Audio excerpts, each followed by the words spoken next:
जय मसीह की and good morning. आज सुबह प्रभु का वचन हमारे लिए निर्गमन का किताब 20वां अध्याय और 14वीं आयत, एक्सोडस चैप्टर 20 वर्स 14। यहाँ पर हम लोग पढ़ते हैं, तू व्यभिचार ना करना। 10 आज्ञाओं में से 7वां आज्ञा जो परमेश्वर ने इजरायलियों को दिया वो ये था कि तू व्यभिचार नहीं करना।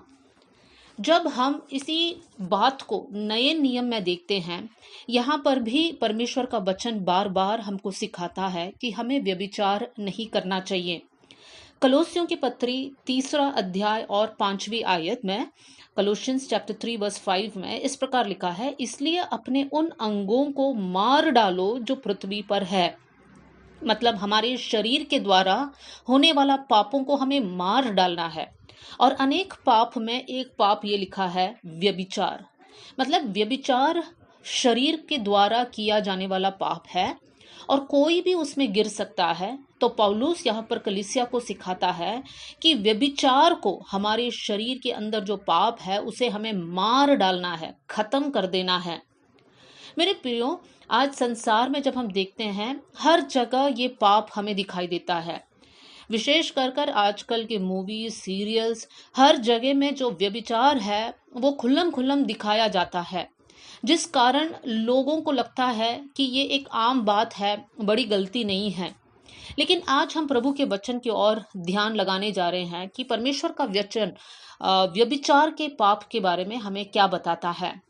जब हम प्रभु का वचन की तरफ हमारे स्टडी करते हैं, हमारे ध्यान को लेकर जाते हैं, हम देख सकते हैं 2 प्रकार का व्यभिचार है।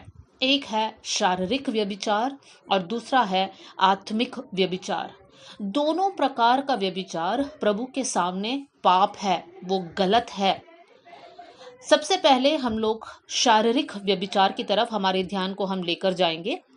शारीरिक व्यभिचार क्या है? हम सब जानते हैं कि जब एक इंसान जो शादीशुदा है वो दूसरों के साथ एक रिलेशनशिप बनाता है, चाहे वो शारीरिक हो या इमोशनल हो, तो उसे पूरा संसार जानता है कि वो गलत है, वो व्यभिचार है।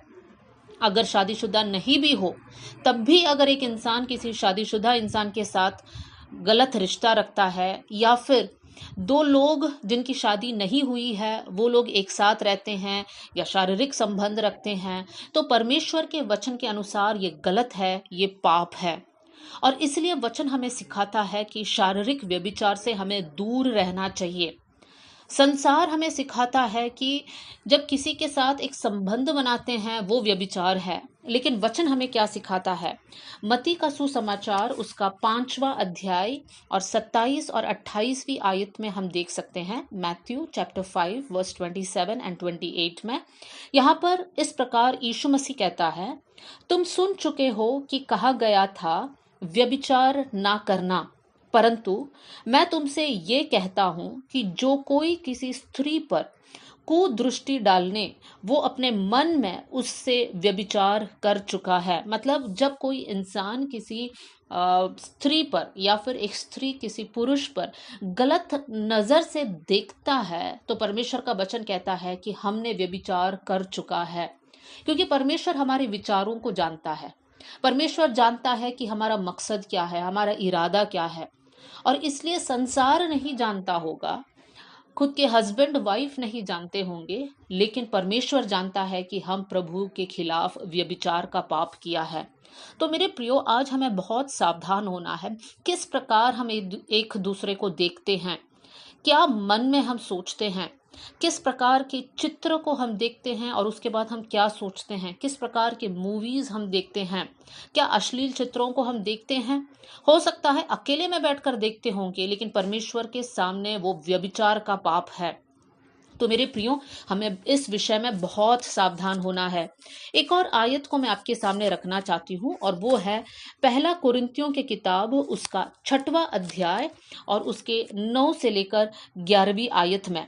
1 कुरिन्थियों 6 का 9 से 11।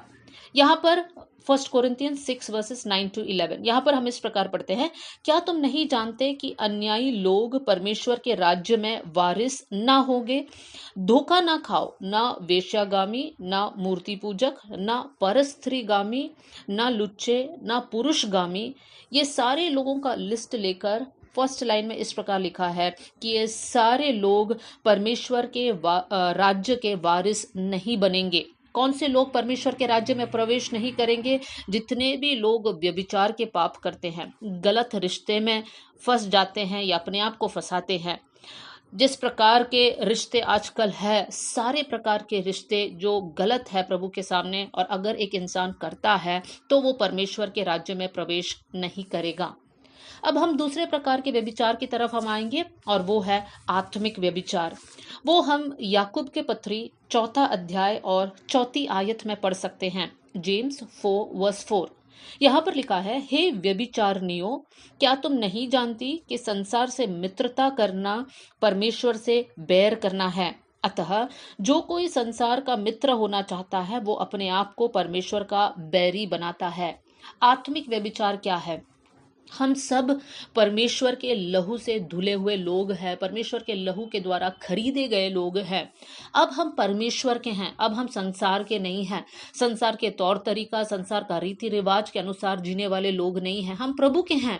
लेकिन बहुत से वक्त प्रभु से हटकर हम संसार से मित्रता कर बैठते हैं, और वो परमेश्वर के नज़र में व्यभिचार है, क्योंकि ऐसे लोगों के लिए इस्तेमाल किया गया टर्म है, हे व्यभिचारिणियों। क्योंकि यीशु हमारा दुल्हा है, कलीसिया दुल्हन है, तो हमें प्रभु के प्रति बहुत पवित्र रहना है। इसलिए जब हम पाप करते हैं, संसार की गंदगी में फंस जाते हैं, हम आत्मिक व्यभिचार करते हैं। हम हमारा वो परमेश्वर को हम लोग निंदा करते हैं जब हम पाप करते हैं।